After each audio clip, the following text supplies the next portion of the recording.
నమస్తే, నేను విజయారెడ్డి. ఏంటి ఓడిపోయినంత మాత్రాన 10 ఏళ్ల ఉద్యమంలో ఉన్న పార్టీ ఖాళీ అయిపోతుందా? ఇంకా ఎవరు మిగలరా? ఒక్కొక్కరుగా అటు కాంగ్రెస్ కానీ ఇటు బీజేపీ వైపు కానీ చూస్తారా? ఉద్యమ పార్టీ అసలు కనుమరుగు లేకుండా పోతుందా? 10 ఏళ్లలో టీఆర్ఎస్ అండ్ బీఆర్ఎస్గా మారిన ఈ 10 ఏళ్ల కాలంలో స్కాములు తప్ప ఇంకేమీ చేయలేదా? నీళ్లు లేవా, నిధులు లేవా, నియామకాలు లేవా, అసలు తెలంగాణ కొంచెం కూడా పచ్చబడలేదా? కరెంట్ అసలు లేదా? ఎందుకు ఇంత బురద జల్లే కార్యక్రమమా? నిజంగానే వీళ్ళు ప్రతి చోట కూడా ఈ 10 ఏళ్లలో అన్ని స్కాములే చేసిరా?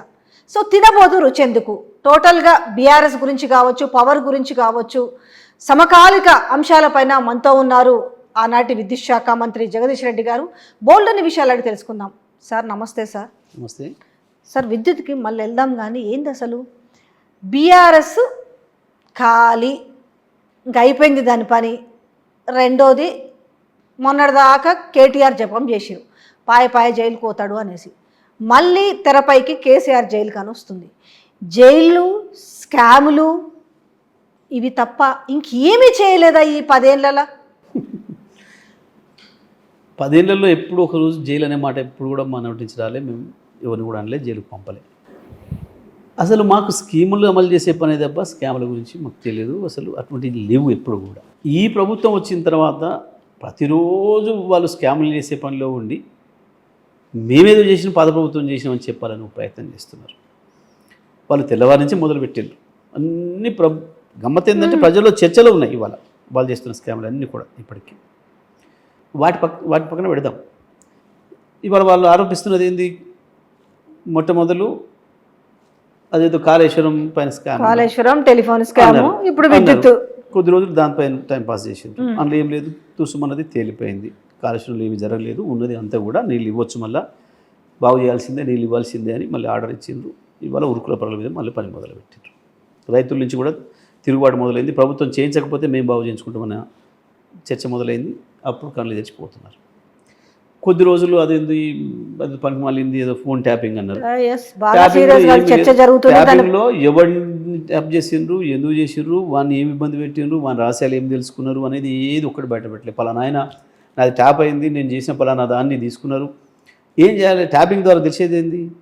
మీరు ఏదన్నా తప్పుడు పని చేస్తే, మీరు ఏదైనా చట్ట వ్యతిరేకమైన పని చేస్తే మీరు భయపడాలి. మీరు రొటీన్గా మాట్లాడుకుంటే మీ ఫోన్ ట్యాప్ చేస్తే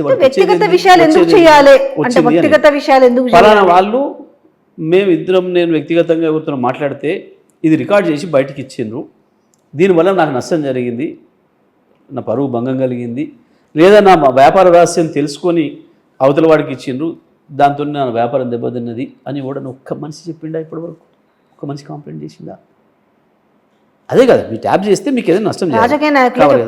రాజకీయ నాయకులు ఏదన్నా ఒకటి రహస్యం చేస్తుంటే వాళ్ళు దాన్ని తెలుసుకొని విని దాన్ని భగ్నం చేసింది ఏదైనా ఒకటి చెప్పాలి కదా. ఒక్కటి వచ్చిందా ఇప్పటివరకు?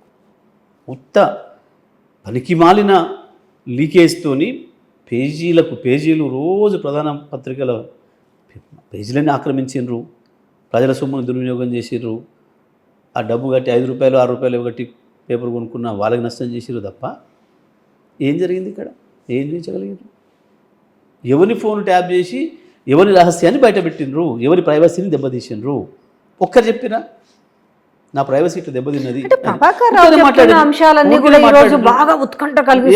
చివరికి భార్య భర్తల ఫోన్ నెంబర్ ఇవని వానికి పెండ్ల ఉంది, వాని పెండ్ల ముచ్చట వీని పెండ్ల ముచ్చట ఇంకోటి ఎందుకు వినాలి? ఏమక్కర అసలు మాకు ఏంటి అసలు ఇది? అర్థం ఉంది దానికి ఏమన్నా? సెన్స్లెస్ ఆర్గ్యుమెంట్ తప్ప. రేవంత్ రెడ్డి అంటే అప్పుడే భయపడినారు. వాళ్ళ ఇంటి దగ్గర ఒక ఇజ్రాయెల్ పరికరాన్ని పెట్టి, అంటే మీ పార్టీ విషయాలు పక్కన పెట్టి ఆఖరికి రేవంత్ రెడ్డి ఎవరిని కలుస్తున్నాడు, ఏం చేస్తున్నాడు, పైసలు ఎక్కడి నుంచి వస్తున్నాయి, వ్యవహారం ఎట్లా నడుపుతున్నాడు? మరి రేవంత్ రెడ్డి మాటలనే ఏమన్నా రొమాంటిక్ విషయాలు తీసి బయట ప్రజలకు వదిలినామా? మేమేమన్నా ఏదన్నా ఏం చేసినాము? ఎక్కడ చేసినాం? ఆయన ఎవరితో మాట్లాడుతుంటే తీసి ఏది చేసి ఆయన పరువు భంగం కలిగించినాము? ఇక్కడ ఒకటి చూపించిందా? గాలి వార్త రాయడమే తప్ప ఈయనింటి ముందట వేసిండు, ఆయన ఇంటి ముందట వేసిండు. మరి ఎందుకు మేము ఆపలేకపోయినాం? మరి ముఖ్యమంత్రి కాకుండా ఒక్కటి పలానా ఆయనతో మాట్లాడుతుంటే ఇదిని లీక్ చేసిర్రు, లేదా పలానా ఆయన్ని పట్టుకొని ఆపిండ్రు, ఏదో చేసిండ్రు, నా వ్యాపార రహస్యం బయట పెట్టినని చెప్పాలి, లేదా నా వ్యక్తిగతమైన నేను ఎవరితో మాట్లాడుతుంటే నా గర్ల్ ఫ్రెండ్తో మాట్లాడుతుంటే తీసి బయటకు పెట్టిర్రు, నా కుటుంబంకర విషయాన్ని చెప్పాలి.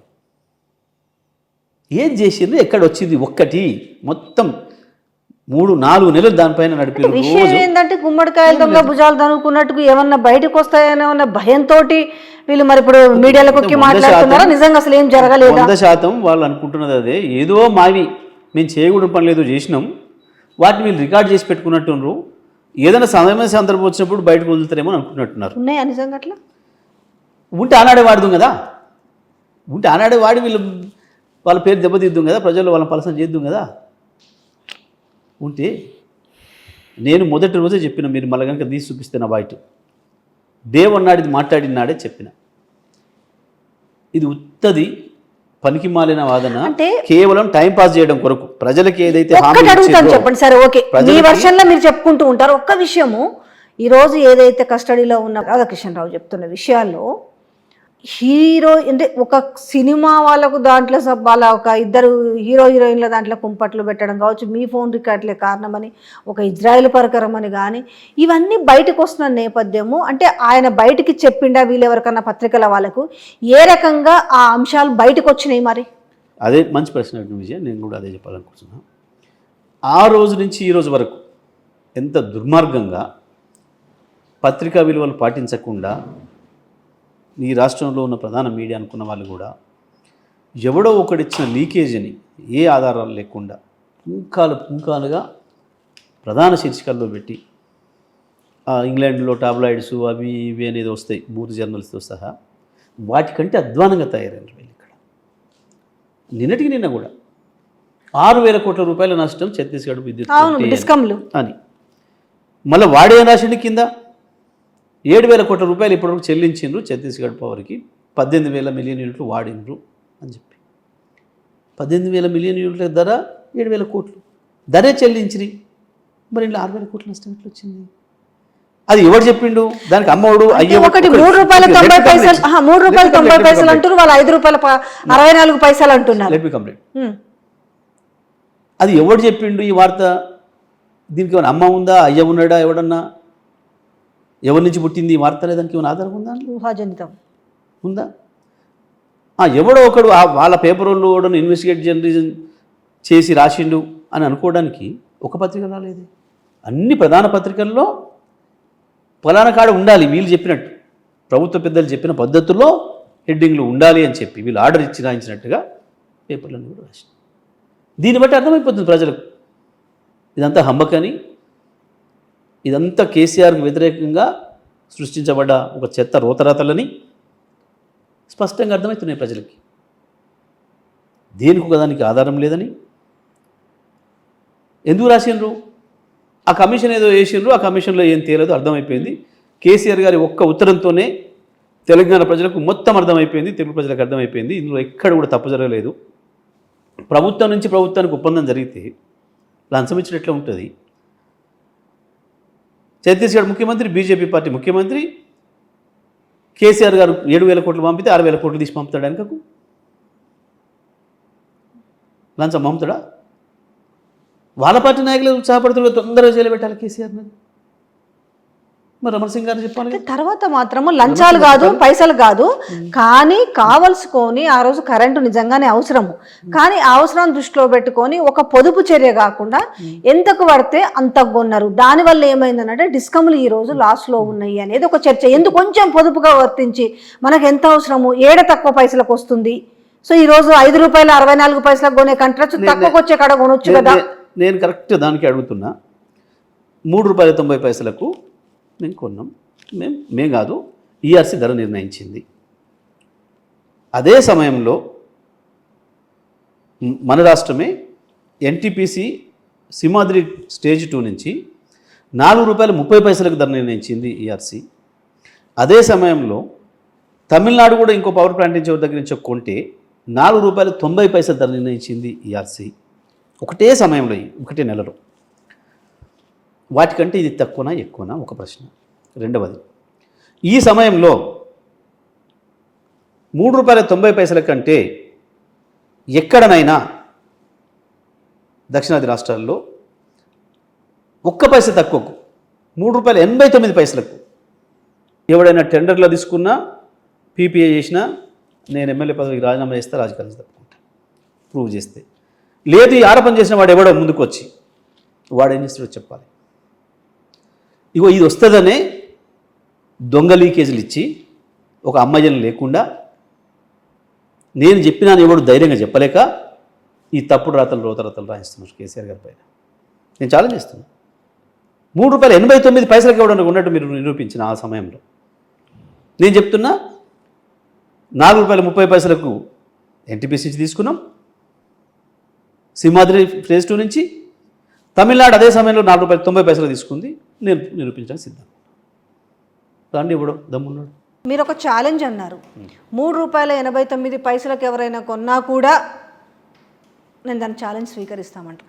అయితే మీరు చెప్తుంది ఖచ్చితంగా ₹3.90 కొన్నామని చెప్తున్నారు. బట్ ఈరోజు బయట ప్రాపకండ చేస్తున్నది ఏంటి అంటే ₹5.64 నుంచి ₹5.90 వరకు మీరు కరెంటుని పర్చేజ్ చేశారని. ఎందుకు ఇంత దుబారాగా చేశారు అనేది ఇప్పుడు బాగా చర్చ జరుగుతుంది. అంటే ప్రజల్లోకి ఏం మోటివేట్ చేస్తున్నారంటే వీళ్ళు ఎక్కువ డబ్బులు పెట్టి కరెంటును కొన్నారు. ఏంది అసలు ఈ మతలబ్ ఏంది?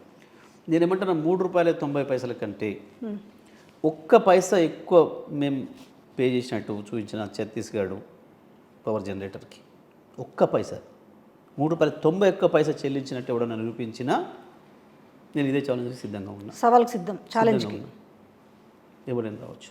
అంటే ఇంకొకటి ఈ లైన్ ఛార్జెస్, ట్రాన్స్మిషన్ ఛార్జీలు చూడండి అమ్మ ఒక్క నిమిషం. మరి ఇది ఎవడు చెప్పిండు ఈ ₹5.94 అంటే దానికి ఆధారం లేదు.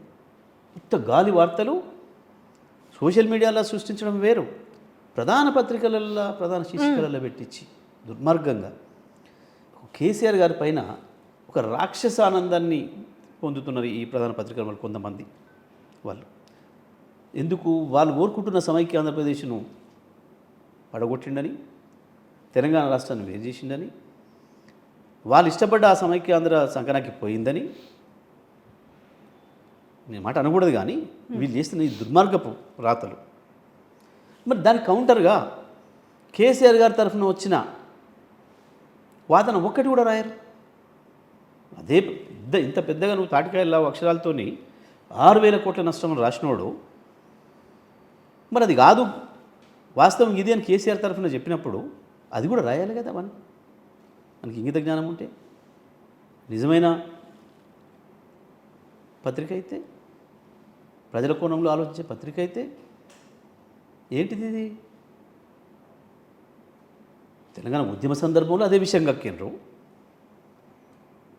ఇవాళ అదే విషయం ఇంకా రెచ్చించిన ఉత్సాహంతో, ఎందుకంటే వాళ్ళ కాలకాడ కూర్చుంటే వాళ్ళు ముఖ్యమంత్రులు అయినారు కాబట్టి, మంత్రులు అయినారు కాబట్టి ఇంకా ధైర్యంతో వాళ్ళ విర్రవీగుతున్నారు. మీరు చూసిన అదే పత్రిక మరి తెల్లవారి బీఆర్ఎస్ పార్టీ నుంచి ఎవరెవరు ఇచ్చారు, కేసీఆర్ తరఫున ఎవరో ప్రతినిధి మాట్లాడినారు. అది కాదు వాస్తవం ఇది అని ప్రజలకు చెప్పారు. రాసిండ వాడు అది రాష్ట్ర ప్రజలకు అర్థమవుతుంది కదా. రాయడు. ఇది అడిగినాం, అరే దీన్ని చెప్పింది ఎవడు, దీని అమ్మవాడు, దీని అయ్యేవాడు, ఎవడో చెప్పినవాడు, ఎందుకు ముసుగు దొంగలాగా ఉన్నారు, దమ్ముంటే వచ్చి చెప్పండి బాజాప్తగా మీరు అడిగి ఉన్నాము అని చెప్పాను. వీడు చెప్పాడు, ఆ ముసుగు దొంగ ఎవడో బయటికి రాడు. మీరు కరెక్టే. ఒక మూకుమ్మడి దాడి జరుగుతుంది. ఒక విధంగా చెప్పాలంటే బీఆర్ఎస్ అంటే కేసీఆర్ గారిని ఒక అష్టదిగ్బంధం చేసినట్టుగా చేసిన మనకు నేపథ్యం కనపడుతుంది. ఇప్పటికిప్పుడు అంటే ఆల్రెడీ అంటే టీడీపీ పాత టీడీపీ బ్యాచ్ అంతా కూడా ఇక్కడ ఏదైతే ఉందో అక్కడి నుంచి మొత్తం కూడా కాంగ్రెస్ పార్టీకి రప్పించుకునే ప్రయత్నం జరుగుతుంది. ఇప్పటికిప్పుడు ఆయన పోయి పెద్ద ఆయన పోచారం శ్రీనివాసరెడ్డి పోయి కూడా ఇప్పుడు కండువా కప్పుకున్న ఆయన కొడుకు కాంగ్రెస్ పార్టీలో. సో మీ వరకు ఆ బ్రేకింగ్ ఇంకా చేరిందో లేదో. ఎందుకు అంటే మనము ఏపీలో కూడా చూసినాం, ఒక 5 ఏళ్ళు అయితే గవర్నమెంట్లో అది అటు ఇది అవుతున్న నేపథ్యంలో అంటే బీఆర్ఎస్ పార్టీ ఇంక దీంట్లో ఫ్యూచర్ లేదన్నా, ఇప్పుడు అక్కడ ఏంటో మరి పదవులు వస్తాయన్నా ఎవరైనా కావచ్చు. ఇప్పుడు ఇంకా మీ దగ్గర నుంచి ఒక 10 మంది వరకు పేర్లు వినిపిస్తున్న నేపథ్యం, ఆల్రెడీ ఆ లీకులు కూడా వస్తున్నాయి. మరి ఆ లీకులు ఎట్లా వస్తున్నాయో తెలియదు కానీ ఇంకో 10 మందో ఇంకా బీఆర్ఎస్ ఎల్పీ విలీనం అంటున్నారు.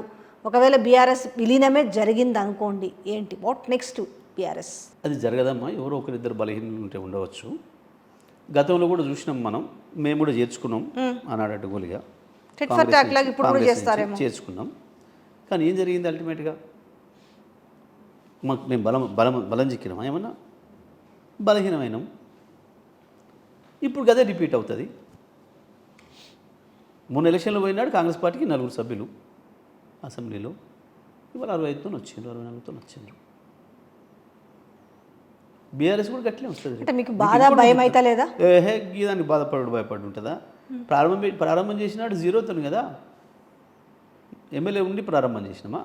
కేసీఆర్ ఉన్న ఎమ్మెల్యే పదవిని కూడా రాజీనామా చేసేసి ఒక మనిషిగా ఒక ఇండివిజువల్గా స్టార్ట్ చేసిండు ఉద్యమాన్ని. మేము జమ అయినాం, మేము కొంతమంది ఒకరు జమ అయినాం. జలదృశ్యంలో పెట్టినాడు 100,000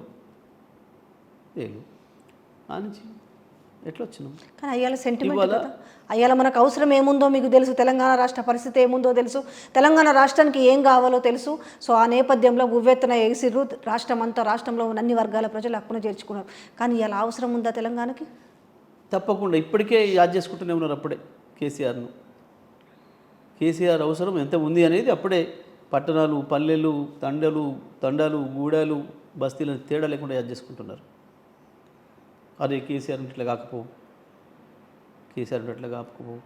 చిన్న గ్రామీణ కూలీ నుంచి ఇండస్ట్రీస్ల వరకు, హైదరాబాద్లో ఉండే వ్యాపారుల వరకు, కన్స్ట్రక్షన్ కంపెనీల వరకు ప్రతి ఒక్కరు అయ్యో కేసీఆర్ అన్నప్పుడు మాకు ఇట్లా లేకుండే.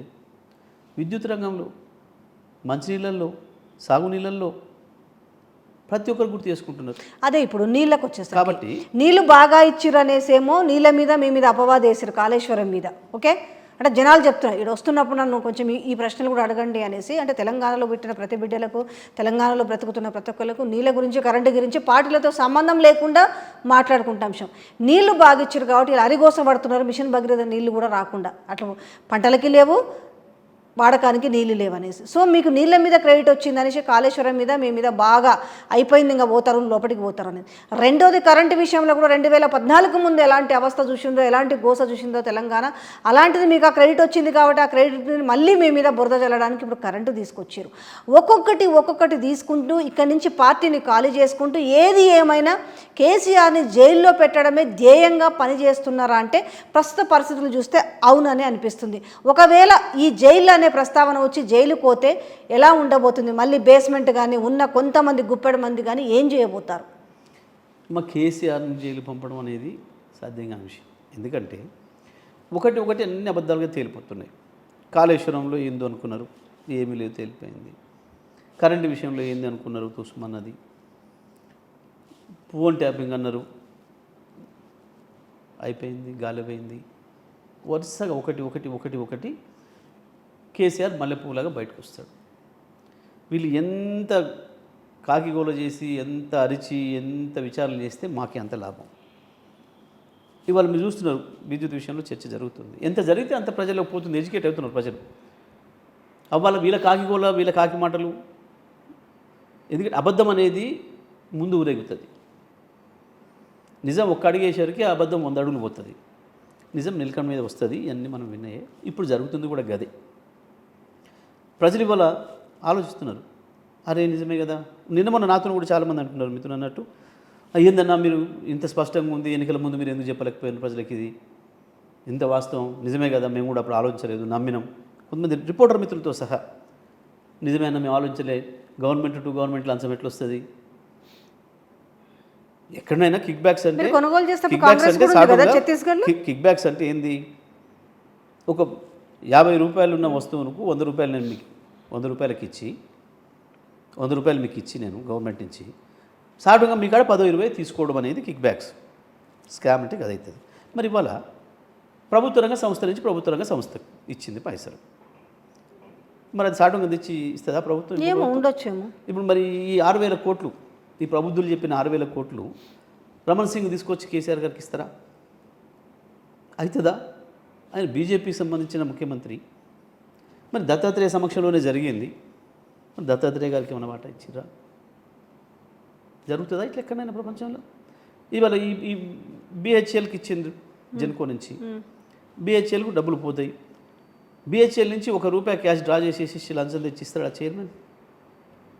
సాధ్యమవుతుందా? ఎక్కడన్నా ఉంటుందా అసలు ఈ ప్రపంచంలో? ఎక్కడన్నా ప్రభుత్వం నుంచి ప్రభుత్వానికి లంచాలనేది? ప్రభుత్వ రంగ సంస్థ ఒకటే సెకండ్ కదా దొరికేది. దాంట్లో ఇట్లా తీస్తే ఇప్పుడు యాదాద్రి ఇంత స్పష్టంగా కనబడుతుంటే కాకిగోల పెట్టి ఏదో అరిసిండ్రు అన్నాడు. ఈ మీడియా కూడా మొత్తం వాళ్ళకి బాకలుది ఇప్పుడు కూడా అదే జరిగింది. ఇప్పుడు కూడా అదే ఇప్పుడు కూడా అది జరుగుతుంది. చేస్తున్నారు. తేలిపోతుంది. ఏమో మరి వాళ్ళు తెలుతారో మీరు తెలుతారో మరి అనేది తెలుస్తుంది. వాస్తవాలు తెలుతాయి, నిజం బయటకు వస్తుంది. ఇది మళ్ళా యాదాద్రి, ఈ భద్రాద్రి, ఇంకొకటి ఈ super critical and sub critical. వాళ్ళు గతంలో 2-3 ఏళ్ల క్రితం కూడా ఇదే ప్రెస్ మీట్ పెట్టి ఏదో యాగి చేసే ప్రయత్నం చేసింది Congress party. What is the bit అంటే ఏంటి బిట్వీన్ తేడా? ఈ విషయంలో అసెంబ్లీలో కూడా చర్చ జరిగింది. అవును, అసెంబ్లీలో నేను ఇచ్చిన ఆన్సర్ ఉంది రికార్డెడ్గా. జానారెడ్డి గారు, బట్టి విక్రమార్క, శ్రీధర్ బాబు గారు వీళ్ళందరూ కూడా చర్చ జరిగింది. ఏంది అసలు ఈ ప్రజలకు ఒక గందరగోళం చేసి ఇదేదో పెద్ద మాయలాగా మరిలాగా చూపిస్తున్నారు. సబ్ క్రిటికల్ అంటే ఏంది, సూపర్ క్రిటికల్ అంటే ఏంది? అవును, అది ప్రజలకు తెలవాలి. ఫస్ట్ 1 నుంచి 500 లోపు మెగావాట్ల విద్యుత్తు ఒకే చోట తయారు చేసే టెక్నాలజీని సబ్ క్రిటికల్ టెక్నాలజీ అని పేరు పెట్టిరు ఈ మధ్యకాలంలో. ఎప్పుడు ఒకే చోట 800 మెగావాట్లు తయారు చేయగలిగిన మెషినరీని ఎప్పుడైతే కనుక్కున్నారో, ఆ టెక్నాలజీ ఎప్పుడైతే వచ్చిందో, ఆ 800 మెగావాట్లను ఉత్పత్తి చేసే టెక్నాలజీనేమో సూపర్ క్రిటికల్ టెక్నాలజీ అని, ఇక దానికంటే కింద 500, 600, 500, 300, 200, 160 యూనిట్లు మెగావాట్లు ఒక్కక్కడ తయారు చేయగలిగిన టెక్నాలజీని సబ్ క్రిటికల్ టెక్నాలజీ అని పేరు పెట్టారు. ఇది వచ్చి 800 వచ్చినాక ఈ 2 పేర్లు వచ్చినాయి, అంతకుముందు లేదు. ప్రపంచం మొత్తంలో ఈ 800 మెగావాట్లతో తయారు చేయొచ్చు అనేది కనిపెట్టేంత వరకు కూడా వాడిని దాన్ని. భారతదేశంలో ఈరోజు కూడా 90% విద్యుత్తు ఈ సబ్ క్రిటికల్ టెక్నాలజీతోని. మన కొత్తగూడెంలో కావచ్చు, మన భూపాలపల్లిలో కావచ్చు, మన రామగుండంలో కావచ్చు, ఎన్టీపీసీతో సహా అందరూ వాడుతున్నది కూడా ఈ సబ్ క్రిటికల్ టెక్నాలజీని. అంటే ఆ రోజుకి అదే ఉంది అందుబాటులో, అది వాడింది. అదే కంటిన్యూ చేస్తే ఏమైంది అనేది ఒక చర్చ అయిపోయింది. అభ్యంతరం ఏంది ఇక్కడ? ఈ సూపర్ క్రిటికల్ టెక్నాలజీ అనేది వచ్చినాక, 800 మెగావాట్ అనేది వచ్చినాక, దాన్ని ప్రపంచ దేశాలందరూ కూడా ఈ తక్కువ టెక్నాలజీతో, తక్కువ కెపాసిటీతో ఏదైతే ఉత్పత్తి జరుగుతుందో ఆడ కొంచెం బొగ్గు ఎక్కువ కాలుతుంది, దాంతో పర్యావరణం దెబ్బతింటుంది, పర్యావరణానికి కొంచెం ఎక్కువ కాలుష్యం అవుతుంది. ఈ 800 మెగావాట్లు తయారు చేసే దాంట్లో రోజుకు 1 కిలోనో 2 కిలోలు 5 కిలోలు 10 కిలోలు బొగ్గు తక్కువ కాలుతుంది. దీంతో అంతమందం కార్బన్ ఎమిషన్స్ బయటకు రావడం తగ్గుతుంది, పర్యావరణానికి కొంచెం మేలు జరుగుతుంది. కాబట్టి ఇక ఇప్పటి నుంచి కొత్తగా ప్రారంభించేవి అందరం కూడా ప్రపంచవ్యాప్తంగా దీన్నే వాడదాం అని చెప్పి ఒక అగ్రిమెంట్కి వచ్చారు ప్రపంచ దేశాలు. దాంట్లో భాగంగా భారతదేశం కూడా చట్టం చేసింది. ఏమని? 2017 మార్చి లోపల పూర్తి కాగలిగిన ప్లాంట్ ఉంటేనే మీరు సబ్ క్రిటికల్ టెక్నాలజీతో పెట్టుకోండి. ఆ తర్వాత నుంచే ప్రారంభమయ్యేది ఏదైనా ఉంటే ఈ డేటు, అది మాత్రం ఇప్పటి నుంచి సూపర్ క్రిటికల్కే పోవాలి అని చట్టం తెచ్చారు. ఇది చట్టము. సూపర్ క్రిటికల్ అంటే ఏంది, సబ్ క్రిటికల్ అంటే ఏంది అనేది టెక్నాలజీ ఇది. దీంట్లో మనం ఉన్న సందర్భం, వాళ్ళ తెలంగాణ వచ్చినాడు కరెంటు లేక మంచినీళ్ళు లేవు, కరెంటు లేక పరిశ్రమలు బంద్ అయినాయి, 3 రోజులు వారానికి పవర్ హాలిడేసు, కరెంటు లేక వ్యవసాయం నాశనమైంది. వచ్చిరాని కరెంట్ ఇచ్చి రైతులు ఒకటి రాత్రిపూట కరెంటు కొరకుపోయి బావుల కాడ చచ్చిపోవడు, దారం బట్టి ఇవి గరిచి, లేదా బావులలో పడి చచ్చిపోవడు, లేదా రాత్రిపూట సరిగ్గా కనపడక కరెంటు వైర్ పట్టుకొని చచ్చిపోవడు. ఇక చివరికి ఈ వచ్చిరాని కరెంట్ ఇచ్చి మోటార్లు కాలిపోతే పెట్టిన పెట్టుబడి పోయి పొలాలు ఎండిపోయి సంవత్సరానికి 10-15 వేల మంది రైతులు సూసైడ్ చేసుకొని, ఆత్మహత్యలు చేసుకొని చచ్చిపోతున్న సందర్భం అవ్వాలి. ఇది తెలంగాణ వచ్చే నాటికి ఆంధ్రప్రదేశ్ ముఖ్యమంత్రి ప్రెస్ పెట్టి చెప్పిండు ఏమని, ఓ దింపుడు గల్ల మాషలాగా. అసలు తెలంగాణ ఉద్యమం పుట్టింది తెలంగాణ కరెంటుతోని. చంద్రబాబు నాయుడు కరెంటు బిల్లులు పెంచి తెలంగాణలో ఏదైతే మోటార్లకు పెడుతున్నాడో 100 రూపాయలు ఎక్కువ, కేసీఆర్ గారు దానికి వ్యతిరేకంగా ఉత్తర్వులు రాస్తేనే దాని మీదనే తెలంగాణ ఉద్యమం ప్రారంభమైంది. ఆ తర్వాత చివరికి దీన్ని మళ్ళీ తెలంగాణ రాష్ట్ర ఏర్పాటును అడ్డుకోవడానికి కూడా ఆ ముఖ్యమంత్రి మాట్లాడింది కరెంటునే. ఏమని? ఇప్పుడు మీకున్న కరెంటు కూడా రాదు, రోజుకి 5 గంటలు 6 గంటలు ఇస్తున్నాం కదా, అది కూడా రాదు, మొత్తం వ్యవసాయం బంద్ చేసుకొని మీరు పట్టణాలకు వలస రావాలి, మీ రైతులందరూ హైదరాబాద్లో ఉన్నోళ్ళు, పట్టణాల్లో ఉన్నోళ్ళు కూడా మీరు వేరే దేశాలకు, ఇంకో వేరే రాష్ట్రాలకు వలసలు పోవాలి, చీకటి అవుతుంది, మీ రాష్ట్రం మొత్తం ఏం మిగలదు అని చెప్పి ఆయన మాట్లాడారు. దాని మీద వీళ్ళు ఆ మంత్రులు ఎవ్వరు కూడా, ఆయన క్యాబినెట్లో ఉన్న మంత్రులు తెలంగాణ వాళ్ళు ఒక్కరు కూడా మాట్లాడలేదు. కానీ కేసీఆర్ గారు 24 గంటల్లోనే దానికి సమాధానం ఇస్తూ, తెలంగాణలో పవర్ ఉత్పత్తికి అనేక అవకాశాలు ఉన్నాయి, మన బొగ్గు మనకు ఉన్నాయి, నీళ్లు మనకు ఉన్నాయి, 2 నదులు ఉన్నాయి, మనం బ్రహ్మాండంగా అభివృద్ధి అవుతాం, మన కరెంటు మనం వాడుకుంటే చాలు, ఇంకా కావాలి అంత అర్జెంటుగా అనుకుంటే ఛత్తీస్గఢ్ నుంచి వెళ్ళి తెచ్చుకోవచ్చు, మనకు అవకాశం ఉంది. అదే రోజు చెప్పిండమ్మా, మీరు కావాలంటే కేసీఆర్ గారు ఆ రోజు మాట్లాడి దొరుకుతుంది మీకు ఎక్కడైనా బయట తీసి వేయండి, ఈ చర్చ జరిగేటప్పుడు ప్రజలు కూడా పోవాలి. ఆ రోజే చెప్పిండు. ఏదో ముఖ్యమంత్రి అయిన తర్వాత మాట్లాడలేదు ఛత్తీస్గఢ్ గురించి. ఛత్తీస్గఢ్ గురించి ఆంధ్రప్రదేశ్ చివరి ముఖ్యమంత్రి మాట్లాడిన రోజు తెల్లవారి సమాధానం చెప్తూ ఛత్తీస్గఢ్లో దొరుకుతుంది, మనం తెచ్చుకోవచ్చు, ఆడ ఎక్సెస్ విద్యుత్ ఉంది అని చెప్పారు కేసీఆర్ గారు. గంత విజనరీ వారు. అయిపోయింది. ఈ రాష్ట్రం ఏర్పడింది. అవన్నీ అయిపోయినాయి, రాష్ట్రం ఏర్పడింది. రాష్ట్రం ఏర్పడిన తెల్లవారే కుట్రలు మొదలైనవి చంద్రబాబు రూపంలో. ఏంది? విద్యుత్తుతోనే దెబ్బ కొట్టాలి కేసీఆర్ను, తెలంగాణ రాష్ట్రాన్ని. ఏదైతే చివరి ముఖ్యమంత్రి కిరణ్ కుమార్ రెడ్డి చెప్పిండో అవి నిజం చేయాలి అని. ఏంది? కరెంట్ లేకుండా చేయాలి. రీఆర్గనైజేషన్ చట్టం ప్రకారం అప్పటికి సమైక్య ఆంధ్రప్రదేశ్లో ఉత్పత్తి అవుతున్న కరెంట్లో 53.96% మనకి ఇవ్వాలి, అంటే 54, 46 ఆంధ్రప్రదేశ్కి ఇవ్వాలి అనేది ఆ రోజు చట్టం. ప్లాంట్లు అక్కడ ఉన్నాయి ఆంధ్రప్రదేశ్లో. ఒక్క యూనిట్ కూడా మనకి ఇవ్వలేదు చంద్రబాబు నాయుడు. చట్టాన్ని గౌరవించలేదు. మనం కేంద్రానికి చెప్పినా కేంద్రం ఆయన మద్దతు ఉంది, మాట్లాడలేదు. అదే సందర్భంలో ఆయనకు అక్కర లేకపోయినా 7 మండలాలను ముంచుకున్నాడు. ఏం లేదు ఆ మండలాల్లో మన్ను దుమ్ము. కానీ దాంట్లో ఆ మండలాల పరిధిలో సీలేరు పవర్ ప్రాజెక్ట్ ఉంది. దాన్ని కుట్టేయడానికి కుట్రపూరితంగా కేంద్రంలో ఆయనకున్నది కాబట్టి పలుకుబడి అన్నాడు, ఎన్డీఏలో ఉన్నాడు కాబట్టి బలవంతంగా దౌర్జన్యంగా గుంజుకున్నాడు. మొట్టమొదటి రోజే తెలంగాణ గొంతు నొక్కే ప్రయత్నం చేశాడు చంద్రబాబు నాయుడు. మొన్న ఆయన బయట పెట్టుకున్నది, మన సమావేశంలో చెప్పుకున్నాడు. ఆ 7 మండలాలు ఇస్తేనే నేను ముఖ్యమంత్రి ప్రమాణ స్వీకారం చేస్తానని చెప్పిన అన్నాడు మోడీకి. నేను ఆంధ్రప్రదేశ్ కొరకు అంత కొట్లాడతా అని చెప్పి మాట్లాడండి ఆయన. చూసి ఈ ప్రబుద్ధులు నిన్న మొన్న ఇంత ఉపన్యాసం ఇస్తున్న కోదండరామ్ కూడా విన్నారు. Let me complete. ఇది ఒకవైపు. ఇంకా ఈ 2 బోను ఇవ్వాల్సింది ఇవ్వలేదు, మనది గుంజుకున్నాడు. మూడవది అక్కడ కొన్ని ప్రైవేట్ ఉత్పత్తి సంస్థలు ఉన్నాయి, హిందూజా లైక్, వాళ్ళ దగ్గర నుంచి అయినా కొందామని చెప్పి కేసీఆర్ గారు వాళ్ళకి సమాచారం పెట్టాడు. అది తెలిసి వాళ్ళకు కూడా పిలిచి భయపెట్టించండి చంద్రబాబు, మీరు తెలంగాణకు అమ్మొద్దు విద్యుత్ అని చెప్పి వాళ్ళు చేతులు ఎత్తేసారు. ఇవి కోయిపు జరుగుతూ ఇదే రేవంత్ రెడ్డి తెలుగుదేశం పార్టీ ఎమ్మెల్యేగా మొత్తం వాళ్ళ ఫ్లోర్ లీడర్గా వాళ్ళు మొత్తం తీసుకొని అసెంబ్లీలోకి వచ్చి తెల్లవారి కేసీఆర్ ప్రభుత్వం ప్రమాణ స్వీకారం చేసి తెల్లవారి అసెంబ్లీకి వచ్చి రావడమే. విద్యుత్ అందించలేని ప్రభుత్వం నశించాలి.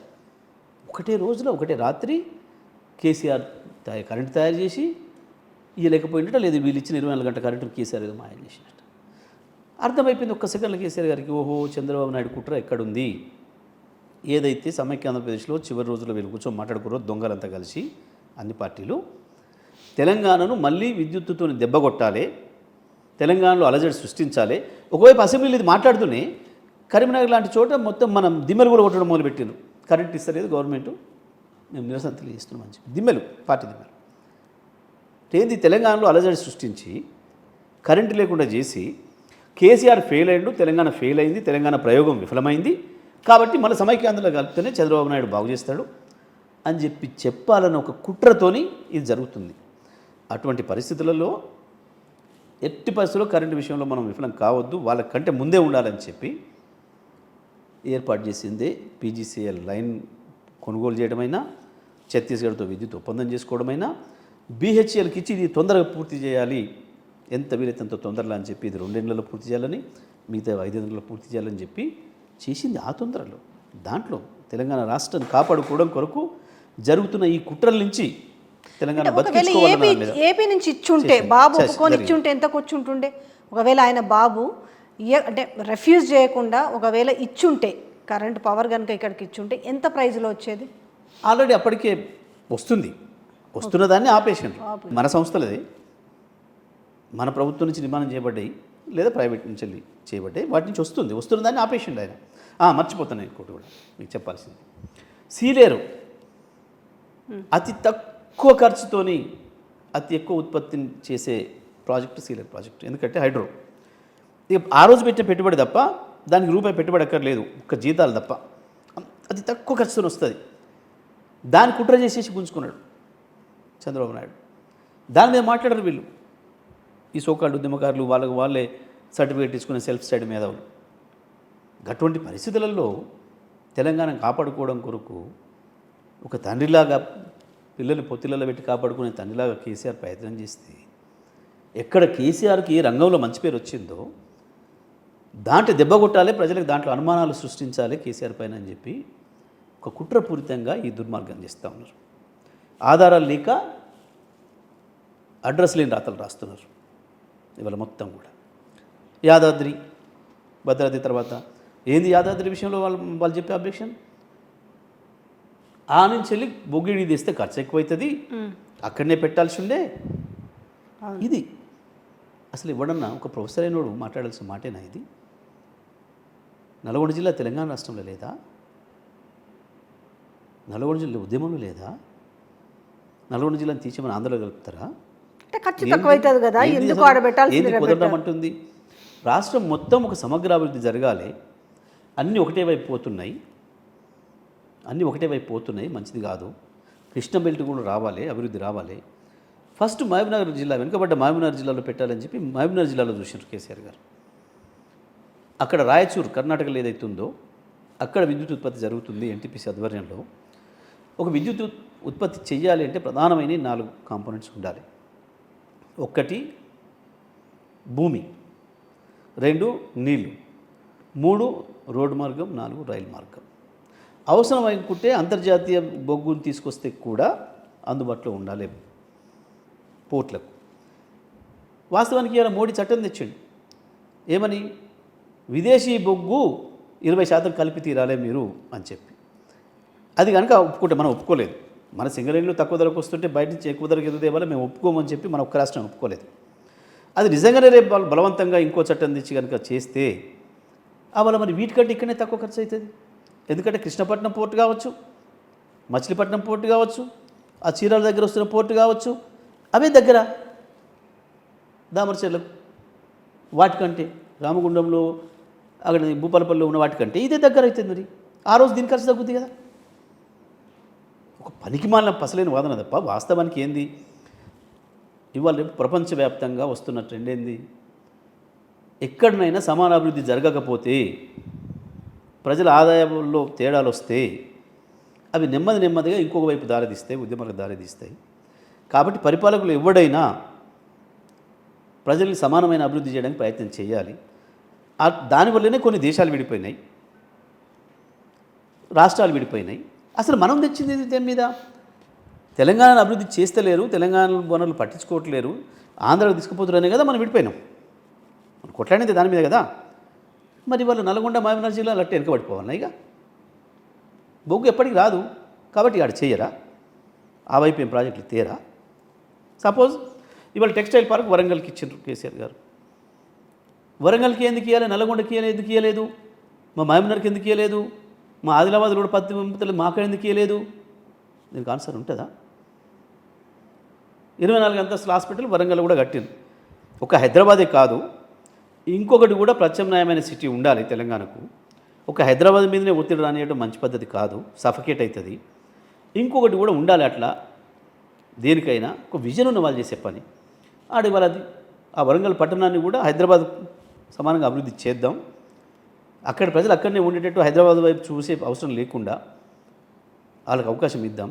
ఆ ప్రాంతంలో కూడా నిరుద్యోగ యువకులకు ఉద్యోగాలు సృష్టించబడాలి, పరిశ్రమలు కూడా దూరంగా అక్కడక్కడ పెట్టాలి అనేది ఒక విజన్. ముందు మహబూబ్నగర్లో ప్రయత్నం చేస్తే ఆడ దొరకలేదు భూమి. ఆ సమయంలో నేను అడిగిన, మహబూబ్నగర్కి ఇద్దాం అనుకుంటున్న సమయంలో ఆడ భూమి దొరకలేదు, చూస్తే అక్కడ ప్రభుత్వ భూమి అందుబాటులో లేదు అని చెప్పి సమాచారం వచ్చినప్పుడు నేను అడిగినాను, సార్ నా దగ్గర భూమి ఉంది కొంత, మీరు అన్న 4 ఉన్నాయి నాకు, దామర్చల్ నుంచి మీర్లపాలెం అనే ప్రాంతం వెళ్తుంటే నీళ్లు ఉన్నాయి అక్కడ, అద్దంకి నాకపల్లి రోడ్డు ఉంది, హైవే ఉంది, బీబీనగర్ నడుపుడి రైలు మార్గం ఉంది, భూమి, నీళ్లు, రైలు, రోడ్డు అన్నీ ఉన్నాయి మీరు అన్న కాంపోనెంట్స్. మరి మహబూబ్నగర్కి అవకాశం లేకపోతే మాకన్నా ఇవ్వండి, లేదా మహబూబ్నగర్కి ఇచ్చినా మాకు కూడా ఒక 1000-2000 ఉత్పత్తి చేసుకోవడానికి అవకాశం ఇవ్వండి, మాకాడ కూడా కొంత లైట్ వస్తుంది, మాకాడ కొంత ఆర్థిక అభివృద్ధి వస్తుంది అని చెప్పి. అక్కడ దొరకనప్పుడు ఇక్కడ పోయి చూసినాం అన్నీ ఉన్నాయి అవకాశాలు, ఆడ ఇచ్చిండ్రు. అది మా ప్రజల హక్కు. నువ్వు ఈ మహబూబ్నగర్లోనే ఎందుకు సెజ్జులు పెట్టాలి, ఇక్కడనే ఎందుకు కంపెనీలు రావాలి, ఈ రంగారెడ్డి జిల్లాలో ఎందుకు రావాలి, ఇంకొకడికి ఎందుకు రావద్దు అని పంచాయతీ చేస్తే ఎట్లయితుంది? అన్నిటికీ సమానంగా అభివృద్ధి చేయాలి. ఇది పరిపాలించే వాళ్ళ బాధ్యత. దాంట్లో భాగంగా అటు పెట్టినాం. ఇంకొకటి చెప్తాను మీకు, ఇక వీళ్ళు చేసే తప్పుడు ఆర్గ్యుమెంట్లు ఎంత కాంట్రాడిక్షన్ ఉంటాయి. ఏంది వీళ్ళు మాట్లాడింది? మీరు బయట నుంచి తెస్తే లైన్ లాస్ అవుతుంది, ఛత్తీస్గఢ్ నుంచి అంత దూరం నుంచి పవర్ లైన్ లాస్ అవుతుంది, దాంతో కూడా ఇంత ఖర్చు పెరిగింది అని చెప్పి దొంగ లెక్కలు అసలు వేస్తారు కదా. మరి అదే జరిగితే మరి అక్కడెక్కడనో జరిగే ఉత్పత్తి లైన్లలో వస్తే లైన్ లాస్ అవుతుంది కదా. మరి నల్గొండ జిల్లాలో మేము వాడుతున్నాం కదా విద్యుత్తు, జరిగే ట్రాన్స్పోర్ట్ మందం లైన్ లాస్ తగ్గుతుంది. ఇది కదా ఒక ప్రభుత్వం ఆలోచించాల్సిన విషయం. ఇంకోటి ఏంది, మళ్ళీ అది ఇదే బిహెచ్ఎల్కి ఇచ్చారు, టెండర్ పిలవలేదు, నామినేషన్ మీద ఇచ్చిండ్రు. నేను ఒకటే మాట్లాడుతున్నా, ఇది పుట్టించిన వాడు సృష్టించిన వాడు కోదండరాముని నేరుగా అడుగుతున్నా నేను.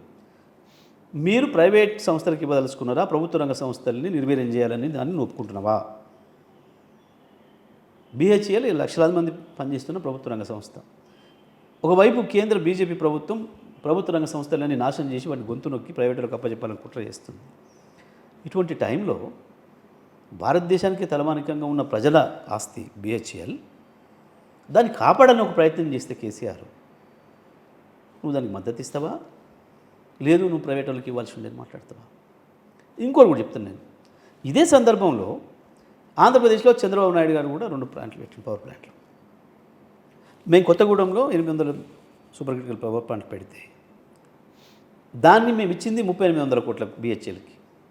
అదే సమయంలో చంద్రబాబు నాయుడు గారు ఒకటి విజయవాడలో ప్రారంభం చేసిండు, ప్రైవేట్ వాళ్ళకి ఇచ్చిండు టెండర్లల్లో. దానికి మాకంటే 890 కోట్లు ఎక్కువ ఇచ్చిండు, 890 కోట్లు. ఇంకోటి కృష్ణపట్నంలో స్టార్ట్ చేసిండు, దానికి 1150 కోట్లు ఎక్కువ ఇచ్చిండు. టెండర్లలో పోతే అంత వచ్చింది. దీని మీద చర్చ నిలబడతాడు కోదంలో. ఇది నిజమా కాదా? నేను మాట్లాడింది తప్పైతే తప్పని చెప్పాను. మరి నేను మాట్లాడింది ఒప్పే అయితే ఏం చేస్తాడో కోదంలో చెప్పాలి. సింపుల్. ప్రభుత్వ రంగ సంస్థలను మూసేయాలి, అదానీలకు అమ్మానీలకే కట్టబెట్టాలి, ప్రభుత్వ రంగ సంస్థలు నేను బీజేపీ చేస్తున్నదాన్ని ఒప్పుకుంటున్నావా? ఇవాళ సింగరేణిది కూడా మొదలైంది కుట్ర. సింగరేణి ప్రైవేటీకరణకు బీజం మొదలవుతుంది. అలా నువ్వు దాన్ని ఒప్పుకుంటున్నావా? దాన్ని కూడా నామినేషన్ మీద మాకే ఇవ్వమని మనం అడుగుతున్నాం. అక్కడ ఉన్న గనులన్నీ కూడా సింగరేణికి నామినేషన్ మీద ఇవ్వండి అని అడుగుతున్నాం మనం. టెండర్లో పాల్గొనొద్దు. ఎందుకు? టెండర్లో ప్రైవేట్ వాడు ఏదో పద్ధతులు తెలుసుకుంటాడు, సింగరేణి కంటే 0.5 తక్కువ వేస్తాడు, 0.1 తక్కువ వేస్తాడు, వానికి పోతుంది. ఇంట్లో అవకాశాలు ఉన్నాయి, ఇంట్లో నుంచి లీక్ అయ్యే అవకాశాలు ఉన్నాయి.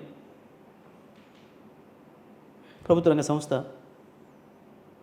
కాబట్టి మేమేమంటున్నాం, మా ప్రాంతంలో ఉన్న వాటిని మాకు నామినేషన్ మీద ఇవ్వండి మా సింగరేణికి మేము అడుగుతున్నాం. ఇప్పుడు మేము ఎట్లయితే ఇచ్చినామో నామినేషన్ మీద బిహెచ్ఎల్కు అది కూడా ఇవ్వమని అడుగుతున్నాం. ఇది చెప్పాలి ఆయన బయటకు వచ్చి. ఇప్పుడు ఎట్లా ఉంది అసలు రాష్ట్రంలో కరెంటు పరిస్థితి ఎట్లా ఉంది? పక్క రాష్ట్రాల నుంచి కొనుక్కునే పరిస్థితి ఉందా? కొంటే ఎంత కొంటున్నారు? ఈరోజు ఇంత పవర్ సమస్యలు రావడానికి కారణం ఏంది? అంటే విద్యుత్ కొనడమ్మా 2 రకాలుగా ఉంటుంది. ఒకటి లాంగ్ టర్మ్ ఒప్పందాలు అంటారు, ఈ పీపీఎల్ వీటి ద్వారా చేసుకునేది. రెండవది ఏ రోజుకి ఆ రోజు ఎక్స్చేంజ్లు ఉంటారు. ఇది ఎందుకు కొనాల్సి వస్తుంది అని అంటే, ఇవాళ మీకు ఇప్పుడు హైదరాబాద్లో ఈ సమయానికి దాదాపు ఒక 2000 మెగావాట్ల డిమాండ్ ఉంది. ఇప్పుడు కొంచెం మబ్బులు ఉన్నాయి కాబట్టి 2000 ఉంది. మీకు మధ్యాహ్నం వరకు ఎండ వస్తుంది తీవ్రంగా, 100, 200, 300 పెరుగుకుంటూ పోతుంది. సాయంత్రం 6 గంటల నుంచి ఇట్లా లేచి 3000 మెగావాట్లకు పోతుంది. 6 గంటల నుంచి 9 గంటల వరకు, 10 గంటల వరకు. దీన్ని పీక్ అవర్స్ అంటారు దీని భాషలో, 6 to 9 భాష. ఏంది ఇది దీంట్లో లెక్క? మీ ఇల్లు ఉంది, మీరు ఇంటికి కరెంటు కావాలని చెప్పి అప్లికేషన్ పెట్టినప్పుడే మీరు దాంట్లో రాస్తారు. చాలామంది చూడం కానీ ఆ అప్లికేషన్లో మీకు ఎన్ని స్విచ్లు కావాలి, ఎన్ని స్విచ్ బోర్డులు అంటే ఎన్ని స్విచ్లు కావాలంటే ఎన్ని లైట్లు కావాలి, ఏ లైటు ఎంత కెపాసిటీతో కావాలి, ఎన్ని ఫ్యాన్లు కావాలి, ఎన్ని ఏసీలు కావాలి, ఫ్రిడ్జ్ కావాలి, టీవీలు కావాలి, మిక్సర్ గ్రైండర్ ఏదో అంటారు అవి కావాలి, ఇప్పుడు వాషింగ్ మిషన్స్ ఏదో అన్నీ అంటారు, ఉన్నాయి ఉంటారు కదా, ఐటమ్స్. ఇన్ని కావాలి అని మీరు పెట్టుకుంటారు అప్లికేషన్. నాకు ఇన్ని యూనిట్లు కావాలి మొత్తం కలిపి పెట్టుకుంటారు. ఓకే. ఈ ఇన్ని యూనిట్లు మీకు 24 గంటలు మేము అందుబాటులో పెట్టాలి. ఓకే. మీరు ఏ టైంలో టీవీ ఆన్ చేసుకుంటారో మాకు తెలియదు, ఏ టైంలో గ్రైండర్ స్టార్ట్ చేస్తారో మాకు తెలియదు, ఏ టైంలో ఏసీ వేసుకుంటారో తెలియదు, ఏ టైంలో ఫ్యాన్ వేస్తారో తెలియదు, లైట్లు ఎప్పుడు వేస్తారో తెలియదు.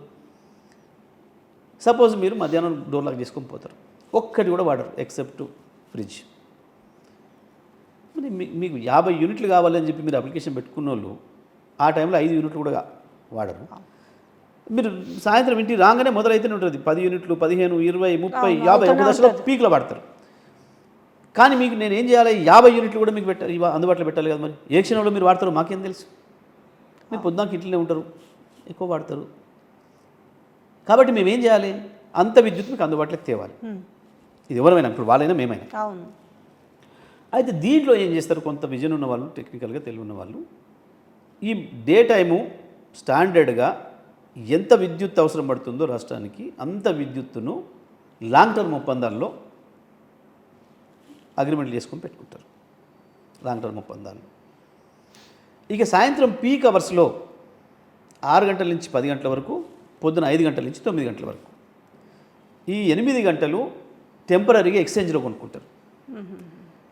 షేర్ మార్కెట్ ఎట్లయితే ఉంటుందో, బాంబే స్టాక్ ఎక్స్చేంజ్ ఎట్లయితే ఉంటుందో, ఈ పవర్ ఎక్స్చేంజెస్ 2 ఉంటాయి భారతదేశంలో. ఒకటి సౌత్కు బెంగళూరులో సదరన్ లోడ్ డిస్పాచ్ సెంటర్, నార్త్కు ఢిల్లీలో నార్త్ లోడ్ డిస్పాచ్ సెంటర్. మీకు ఎంత కరెంట్ కావాలనేది మీరు రేపు సాయంత్రం 6 గంటలకు అవసరం ఉంటే ఇలా సాయంత్రం 6 గంటల లోపే మీరు దానికి ఇంటెంట్ పెట్టుకోవాలి. 24 గంటల లోపే పెట్టుకోవాలి, అప్పటికప్పుడు దొరకదు. వాళ్ళకే పెట్టాలి మీరు అప్లికేషన్. మీకు ఎంత కావాలి, సపోజ్ మీకు 6 గంటల నుంచి 7 గంటల వరకు మాకు 200 కావాలి, 7 గంటల నుంచి 8 గంటలకు 300 కావాలి. ఇట్లా పెట్టుకోవచ్చు. మీరు గంట కూడా పెట్టుకోవచ్చు, మీకు అది ఉంటుంది. మీతో పాటు కర్ణాటక పెట్టవచ్చు, మహారాష్ట్ర పెట్టవచ్చు, మన తమిళనాడు, ఈ సదరన్కి సౌత్ స్టేట్కి ఇది ఉంటుంది. అయితే జనరేటర్లు కూడా ఎవడోడి దగ్గరనైతే కరెంట్ తయారై చేసేటోడు ఉన్నాడో వాడు కూడా వాళ్ళకే పెడతారు. నా కాడ ఇంత పవర్ ఉంది, ఈ టైం నుంచి ఈ టైంకి అందుబాటులో ఉంది మీకు, ఇవో ఈ ధర అని చెప్పి వాడు కూడా అక్కడ పెడతాడు. వాళ్ళు కేటాయిస్తారు. మనకేముండదు ఇలా పాత్ర. మనం ఎవరు కరెంట్ కొంటున్నా కూడా మనకు తెలియదు. మనం 5 రాష్ట్రాలు అడిగింది 2500 ఉంది. సపోజ్ 2500 వాళ్ళకి అవైలబిలిటీ ఉంటేనేమో 2500 మనకు ఇచ్చేస్తారు. అడిగినంత 2000 ఉంది ఉన్నప్పుడు మనం ఏ రేషియోలో అడిగినా ఆ రేషియోలో తగ్గించి ఇస్తారు. 500 అడిగినోనికి 100 తగ్గిస్తారు, 1000 అడిగినోనికి 200 తగ్గిస్తారు. అట్లా ఇస్తారు సమానంగా. మీ అకౌంట్లో పైసలు ఉండాలి, ఎల్సీ ఓపెన్ చేసి ఉండాలి. మీ పైసలు కట్ చేసేసి మీకు ఏమంది ఇచ్చిండో కరెంట్ వాడిని పంపించేస్తాడు. ఇలా కొనేటోడెవడో అమ్మేటోడెవడో ఒకటి తెలియదు, అది వాళ్ళే చేస్తారు. మరి ఈ సమయంలో ధర ఎక్కువ ఉంటుంది. కొన్ని సందర్భాల్లో కొన్ని రాష్ట్రాలు 10, 15, 20 రూపాయల యూనిట్ కూడా కొడతారు. 20 రూపాయల యూనిట్. అది గుజరాత్ అయినా కొనాల్సింది, తెలంగాణ కొనాల్సింది, ఆంధ్రప్రదేశ్ అయినా కొనాల్సింది, ఎవడైనా ఇవ్వాలనుకుంటే. ఈ సమయంలో ఇవ్వలేని వాళ్ళు పవర్ కట్స్ చేస్తారు. ఇవ్వడం ఇష్టం లేని వాళ్ళు, ఇవ్వలేని వాళ్ళు, ఇది ఎందుకు దండగా, ఇది ఇచ్చి మనకి ఎందుకు ఉపయోగం లేదు ఈ టైంలో అనుకుంటే వాళ్ళు పవర్ కట్స్ చేస్తారు. కేసీఆర్ గారు ఎప్పుడు కూడా అది చేయలే. ఎంత ఖర్చు అయినా ఏం లేదు, కానీ తెలంగాణ 24 గంటలు కరెంటు వెలుగులలో ఉండాలి అని ఒక పట్టుదలతోని. కానీ కొనకుండా మనమే ఉత్పత్తి చేసుకునే పూర్తి స్థాయిలో రాష్ట్రాలకు ఆ పరిస్థితులు ఉండవా? అంటే ఎంతకాలం ఇట్లనే డిస్కమ్ల మీద డిపెండ్ అయ్యకుండా అక్కడ కాదు. అయితే ఇక్కడ ఒకటి ఏముంటుందంటే, భారతదేశంలో ప్రభుత్వ రంగ సంస్థలతో కొంత ఉత్పత్తి చేసేది. ఈ మధ్యకాలంలో ప్రైవేట్ వాళ్ళు వచ్చిన తర్వాత బాగా ఈ చాలా ప్రభుత్వాలు, చాలా పార్టీలు ప్రైవేట్ వాళ్ళని ఎంకరేజ్ చేయడం మొదలుపెట్టినాయి. అది మన కేసీఆర్ గారికి ఇష్టం లేకుండే. అది ఎప్పటికైనా మంచిది కాదు. మొత్తం ప్రైవేట్ వాడి చేతిలో పోయింది అనుకోండి, ఈ ప్రైవేట్ వాళ్ళు 5 10 మంది ఉంటారు. అందరూ కలిసి 10 రూపాయలకి అయితే యూనిట్ ఇస్తాం, లేకపోతే లేదని కూర్చుంటే మన పని ఖతం అయిపోతుంది. సిండికేట్ అయితే చచ్చిపోతారు ప్రజలు. ఇది రానియొద్దు అంటే ప్రభుత్వ రంగ సంస్థల చేతిలో ఉండాలి అని చెప్పి ఒక పట్టుదలతోని ఎన్ని ఒత్తిడులు వచ్చినా, ఇప్పుడు ఈ దేశాన్ని నడిపిస్తున్న పెట్టుబడిదారు ఉన్నాడో మోడీని నడిపిస్తున్న వాళ్ళందరితో ఒత్తిడి వచ్చింది కేసీఆర్ మీద. మాకు ఇవి మేము చేసిస్తాం, లేదా టెండర్ బిల్లు మేము ఇస్తాం. న్యాయంగా ఈ దొంగలు మొత్తం వాళ్ళ తరఫున మాట్లాడుతున్నారు. ఆ రోజు కూడా వీళ్ళు మాట్లాడింది వాళ్ళ తరఫున. వాళ్ళు మమ్మల్ని కూడా అన్నారు, అరే మీరు టెండర్లు ఓపెన్ టెండర్లు ఎందుకు విలువలు మేము వస్తాం కదా, బిహెచ్ఎల్కి ఎందుకు ఇస్తారు మీరు ఓకే అని చెప్పి మాట్లాడారు. వాళ్ళు ఆ ప్రైవేట్ వాళ్ళకు లొంగి దొంగలు వాళ్ళ ప్రయోజనాల కొరకు మాట్లాడారు. ఇప్పుడు ఎంత కొంటున్నారు సార్ ఇంతకి రాష్ట్రానికి కరెంటు? అయితే ఈ లాంగ్ టర్మ్ పీపీఎల్ ఈ ఒకవైపు అది ఈఆర్సీల ధర నిర్ణయిస్తాయి ఎంత అనేది. ఈఆర్సీల ధర ఎట్లా నిర్ణయిస్తాయంటే అంత ఒకే తీరు ఉండదు. ఒక ప్లాంట్ నిర్మాణానికి ఆ ఏరియాలో ఉండే పరిస్థితులను బట్టి ఎంత ఖర్చు అయింది, రోజు కాల్చే బొగ్గుకి ఎంత ఖర్చు అవుతుంది, జీతాలు వాటన్నిటి మీద ఎంత ఖర్చు అవుతుంది అని మొత్తం లెక్క తీసి ఒక సంవత్సరంలో మొత్తం ఖర్చు ఎంత వస్తుంది, క్యాపిటల్ ఎంత వచ్చింది, రన్నింగ్ రికరింగ్ ఎంత వస్తుంది, వీటిని లెక్కేసి అది ఉత్పత్తి చేసే యూనిట్లు ఎన్ని అనే దాంతో భాగించి ఈ ధర అని చెప్పి నిర్ణయిస్తుంది. ఈఆర్సీ కూడా ఒక శాస్త్రీయమైన పద్ధతిలో చేస్తుంది. దాని ప్రకారం ఈ ధరల నిర్ణయం అవుతాయి. ఎక్స్చేంజీలో కొనడం అనేది రోజువారీ వస్తుంది. అప్పుడు ఆ నిమిషాల మీద వస్తుంది. సేమ్ స్టాక్ ఎక్స్చేంజ్ లాగా అది ఎస్ఎల్డీసీనే కేటాయిస్తుంది. ధర కూడా వాళ్ళు నిర్ణయిస్తారు. దాని ప్రకారం పోతుంది. పూర్తి పారదర్శకంగా ఉంటుంది. దీనిలో ఎవడు కూడా ఇయ్యాలున్న గవర్నమెంట్ ఏందో చేసిందని నేనంటే కూడా పొరపాటు అవుతుంది. చేయడానికి సాధ్యం కాదు. ఎవరికి దాంట్లో దూరటం కూడా లేదు. అయితే ఆడ ఒకసారి 5 రూపాయలు ఉంటుంది, ఒకసారి 10 రూపాయలు కూడా అవుతుంది, ఒకసారి 15 అవుతుంది. ఈ ధర ఎక్కువైనప్పుడు ఏం చేస్తారంటే కొన్ని రాష్ట్రాల్లో ఇయ్యరు. మీకు ఉదాహరణ చెప్తా. ఛత్తీస్గఢ్ ఉంది. ఛత్తీస్గఢ్లో మిగులు కరెంట్ ఉంది, బయట వాళ్ళకి అమ్ముతారు. కానీ ఆ రాష్ట్రంలో మాత్రం పవర్ కట్స్ ఉంటాయి. ఇయ్యలేరు. 7 గంటల కంటే ఎక్కువ రైతులకు ఇస్తలేరు. ఎందుకు? మా ఆర్థిక పరిస్థితి అంత లేదు, పవర్ అమ్ముకోవచ్చు, మేము ఇవ్వలేము, బయట అమ్ముకుంటాం. ఇది ఫ్యాక్ట్. ఆ తర్వాత వాళ్ళకాడ ప్రజల డిమాండ్ వచ్చి మనకి ఇచ్చే కరెంట్ కొంచెం తగ్గించారు. ఇప్పుడు ఈ పరిస్థితి కూడా అదే చేస్తున్నారా? ఇప్పుడు ఇక తెలంగాణలో జరుగుతుంది కూడా. అనవసరం ఎందుకు మేము ఖర్చు భరించలేమనే పరిస్థితి నడుస్తుందా? ఎస్, తెలంగాణలో ఇవాళ ఎందుకు పవర్ కట్స్ అవుతున్నాయి అంటే కారణం ఇగో ఇది. పవర్ మీద వాళ్ళు ఖర్చు పెట్టడం ఇష్టం లేదు. ఎందుకు 24 గంటలు అన్ని రంగాలు దెబ్బతింటాయి కదా. వ్యవసాయం దెబ్బతింటది, పరిశ్రమలు దెబ్బతింటాయి, తింటే వాళ్ళకి పవర్ హాలిడేస్ పెట్టుకునే పరిస్థితి వస్తుంది. వాళ్ళకి మనం ఎట్లా అభివృద్ధి ఎట్లా అవుతుంది మళ్ళీ? వాళ్ళు తెలంగాణ అంటే ఓ ప్రేమన, ప్రజల పట్ల ఏమైనా ప్రేమన, ఒక కమిట్మెంటా? కేసీఆర్ అంటే తెలంగాణ తెచ్చినోడు, కొట్లాడి ఒక కుటుంబంలాగా దాన్ని చూసుకుంటున్నాడు. కాబట్టి పక్క రాష్ట్రంతో మనం కింద పడ్డట్టు కాకూడదు, అని ముందట ముఖం తెలబడొద్దు అని చెప్పి ఒక పట్టుదలతో పనిచేసి ఇక్కడ తీసుకొచ్చిండు. కానీ వీళ్ళెవరు ఈ దందలు చేసుకొని పార్టీలలో దూరి టికెట్లు తెచ్చుకొని పదవులలోకి వచ్చిన వాళ్ళు. ఎందుకుంటుంది వాళ్ళకి ఆ కమిట్మెంటు ప్రజల పట్ల? ఇంకేంది? డైరెక్ట్గా మేము పవర్ కట్స్ చేస్తున్నామని చెప్తే ఇజ్జత్ పోతుంది, ప్రజల ముందర పరుగు పోద్ది అని చెప్పి రిపేర్ల పేరు మీద, మెయింటెనెన్స్ పేరు మీద మీరు 10 ఏళ్ళు నేను విద్యుత్ శాఖ మంత్రిగా ఉన్నా. ఒకరోజు ఎప్పుడన్నా మీరు నా నుంచి వినరా? ఇవాళ పవర్ పోతుంది, ఇవాళ మెయింటెనెన్స్ ఉంది. ఎక్కడైనా మెయింటెనెన్స్ అనేది ఆ లోకల్ ఏఈ లైన్మెన్ ఇద్దరికి సంబంధించిన అంశం. కొంచెం పెద్ద ఏరియాలో కనుక అయితే ఏడీ ఇన్వాల్వ్ అవుతాడు. ఇంకొక డివిజన్ మొత్తంలో ఏదన్నా జరుగుతుంది, 10 నిమిషాలు పోవాలి అంటే డి ఇన్వాల్వ్ అయి చెప్తాడు.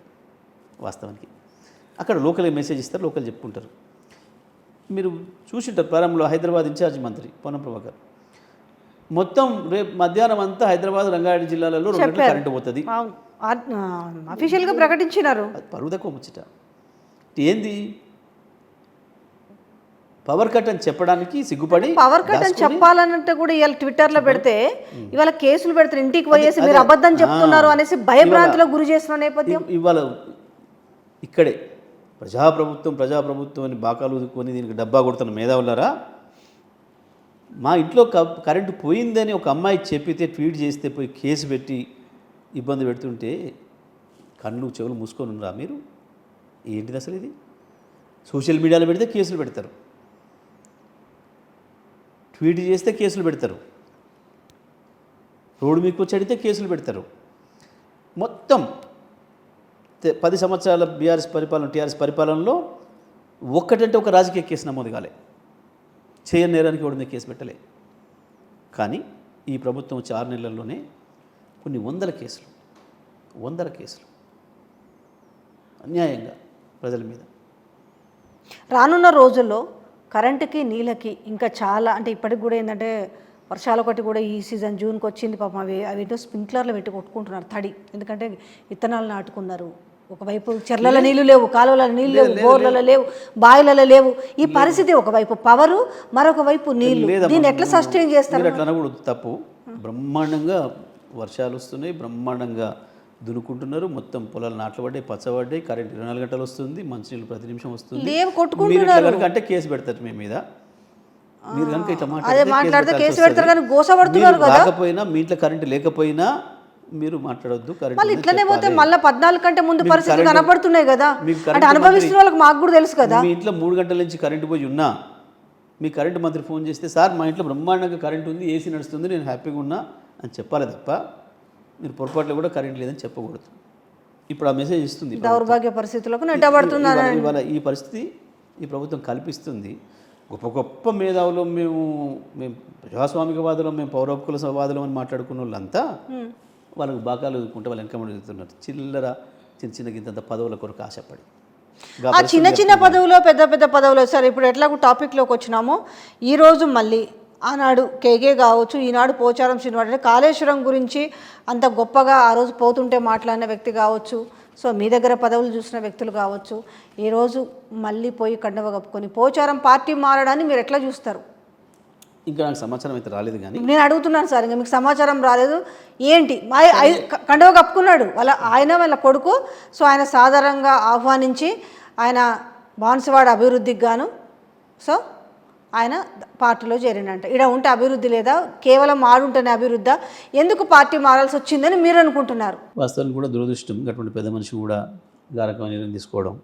ఎందుకంటే మొన్న పార్లమెంట్ ఎలక్షన్లు అయిపోయిన రోజు కూడా స్వయంగా వారు వచ్చి ఉదయం నుంచి సాయంత్రం దాకా కేసీఆర్ గారి దగ్గర కూర్చొని ఓపికగా సాయంత్రం వారి ధైర్యం చెప్పి, సరే ఏం కాదు మళ్ళీ మనమే వస్తాం, మీ నాయకత్వం పట్ల విశ్వాసం ఉంది ప్రజలకి, అప్పుడే అన్నీ తేలిపోతున్నాయి, మొత్తం అన్నిట్లో విఫలమవుతున్నారు వాళ్ళు, ధైర్యంగా ఉండండి చాలు, మేమందరం మేము వింటున్నాం అని చెప్పిపోయాడు. నా కళ్ళ ముందు నా చెవులారా విన్నా, నేనే సాగనంపిన, కారెక్కిచ్చి వచ్చిన బయటకు వచ్చి కేసీఆర్ గారి ఇంట్లో నుంచి.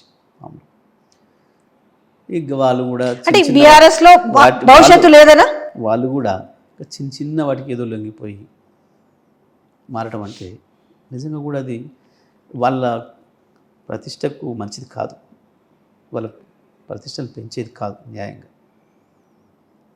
ఆయన ఊహించారు ఎవరు కూడా ఆ రకంగా. ఇప్పుడు వారు ఎన్ని సాకులు చెప్పినా ప్రజల్లో ఏం పోతుంది, దేనికో లొంగిపోయాడు, పైసలకు పదవులకు అనే భావనే పోతుంది. నువ్వు ఎన్ని చెప్పినా తప్పించుకోలేవు. ఎందుకంటే బాన్సువాడలో అద్భుతమైన అభివృద్ధి జరిగిందమ్మా. ఈ రాష్ట్రంలో హయ్యెస్ట్ డబుల్ బెడ్రూమ్ ఇల్లు కట్టించింది బాన్సువాడలో. ఇప్పటిదాకా వీళ్ళు ఎవరైతే డబుల్ బెడ్రూమ్ ఇండ్లు లేవు కట్టలేదు అని దాడి చేసిండ్రో, దయచేసి మీరు ఒక్కసారి ఆ నియోజకవర్గం తిరిగిరండి, మీ కెమెరామెన్ తీసుకొని పోయి మాట్లాడరండి ప్రజలతో. ఒక్క రోడ్డు వేయడానికి ఇప్పుడు అవసరం లేదు, కొత్తగా ఒక కొత్త సీసీ రోడ్ అవసరం లేదు. మాకు ఇంకో చిన్న తిరుపతి కావాలని అంటే అద్భుతమైన గుడి కూడా చివరికి నిర్మాణం చేయించింది కేసీఆర్ గారు. అసలు వారే ఒక దశలో ఇక నాకు ఇంకొక రూపాయి పని మిగిలే అవసరం లేదు, అంత అభివృద్ధి చేసిన అని చెప్పారు ఇంత స్పష్టంగా. ఏమనుకుంటారు ఆ బాన్సువాడ ప్రజలైనా? మీరు ఏమని చెప్పొచ్చు, ఇంకా ఇది కావాలి మాకు అని అడిగి అక్కర లేకుండా చేసిన అని చెప్పిండు. ఎవరు పోయినా విజయ ఎవరు పోయినా అని ఒక మాట చెప్తున్నా, కేసీఆర్ మొదలుపెట్టినాడు ఒక్కడిగా నిలబడ్డాడు, ఒక్కడిగా నిలబడ్డాడు. మళ్ళీ కేసీఆర్ ఒక్కడిగా నిలబడితే 100 కాదు 1000 మంది నాయకులను సృష్టించే శక్తి కేసీఆర్ దగ్గర ఉంది. మమ్మల్ని అందరినీ సృష్టించింది కేసీఆరే, నాయకులుగా తయారు చేసింది కేసీఆరే. తప్పకుండా ఇంకా ఇంకా కొత్త తరాన్ని తయారు చేసుకునే అవకాశం. కాన్ఫిడెంట్ గా మాట్లాడేటోళ్ళు మరుసటి రోజు కండవాలు కప్పుకుంటున్న పరిస్థితి కనపడుతుంది. జగదీష్ రెడ్డి గారు ఉంటారు, జగదీష్ రెడ్డి గారు ఉంటారని ప్రశ్న అడగటమే పొరపాటు అంటున్నాను నేను. ఆ ప్రశ్న అడగటమే పొరపాటు అంటున్నాను. గతంలో ఒక కెమెరా ఒక వీడియోలో అడిగి చెప్పిండు, మీరు ఎప్పుడు కలుస్తున్నారు ఆయన స్పష్టంగా చెప్పిన. నేను కలవటం కాదు కదా, నన్ను కలవడానికి వస్తే కూడా అవకాశం ఏను అని చెప్పిన. నిజంగా రియలైజ్ అయినారా? అంటే పార్టీలు అంటే మన నుంచి అంటే లీడర్లు తయారు చేసుకోవడం కాకుండా ఆ పార్టీ నుంచి ఇక్కడే ఇట్లా రింగులు తిరుగుకుంటూ పోతున్నారు. కనీసం ఇప్పటికైనా మన అనుకునే వాళ్ళని మనం తయారు చేసుకోవాలని ఒక ఆలోచనకు వచ్చిర్రా? అంటే మీరు ఇప్పుడు నువ్వే అన్నావమ్మా ఒక మాట, దాకా నేను ఇట్లా అట్లా అన్నోళ్ళు మళ్ళీ తెల్లారిపోయిందో నువ్వే అన్నావు ఒక మాట. కాబట్టి మనుషుల్ని విశ్వసించాలి తప్ప, విశ్వసిస్తూ ముందుకు పోవడం తప్ప, ముందే అనుమానిస్తూ మీరు ఇంటర్వ్యూ రమ్మన్నారు, ఇంటర్వ్యూ తీసుకుంటారని అనుకుంటాను కెమెరా పెట్టి, ఆ కెమెరాలో ఇంకేదైనా గన్ పెట్టి కాల్ చేస్తారని నేను అనుకోను కదా, మనుషుల్ని నమ్ముతాం కదా. పార్టీ నిర్మాణంలో ఏమైందంటే అంత ఇన్స్టెంట్ లీడర్లే కనపడుతున్న నేపథ్యంలో ఎట్లుంటారు ఇన్స్టెంట్ లీడర్స్? సింపుల్, నేను ఏమంటున్నా ఉంటారు అని అంటే ఇలా కొత్తగా మనకు వచ్చింది ఏం కాదు. అది అందులో నుంచి ఇండ్ల నుంచి అధికారం ఎక్కడ ఉంటే అక్కడ పోతున్న నేపథ్యం కదా. భారతదేశంలో పార్టీలు మారే ప్రక్రియ దాదాపు 40 ఏళ్ల కిందనే మొదలైంది. ఇప్పుడు అదే కాంగ్రెస్ని చూసినాం. ఒకప్పుడు 420 సీట్లు వచ్చిన కాంగ్రెస్ మళ్ళీ 40 సీట్లకు పడిపోయింది, మళ్ళీ వాళ్ళ 100 సీట్లకు వచ్చింది. 2 సీట్లు ఉన్న బీజేపీ 303 పోయింది, మళ్ళీ వాళ్ళు 200 పడిపోయింది. తెలంగాణలో కూడా 18 సీట్లకు 20 సీట్లకు పడిపోయింది కాంగ్రెస్. ఆ తర్వాత 4 సీట్లకు వచ్చింది. మొన్న అసెంబ్లీ ఎన్నికల నాటికి 4 సీట్లు ఉన్నాయి, మళ్ళీ ఒక 24 సీట్లకు తెచ్చుకుంది. బీజేపీ ఒకనాడు 3 సీట్లు ఉన్నాయి, ఒకనాడు 7 సీట్లు ఉన్నాయి, ఒకనాడు 1 సీటుకి పరిమితమైంది, మళ్ళీ వాళ్ళకి 8 సీట్లు వచ్చినాయి. కాబట్టి రాజకీయ పార్టీలు ఇట్లనే ఉంటుంది, ఇది ఊకనే రూపు మారిపోతుంది, ఇదేదో మసైపోతుంది అని తెలివి తక్కువ వాదన. ప్రజలు ఏమనుకుంటున్నారు అంటే ఒక్క మాట చెప్తాను, ఎందుకంటే అధికారం ఎక్కడుంటే అక్కడికి తిరుగుతూ ఉన్నారు.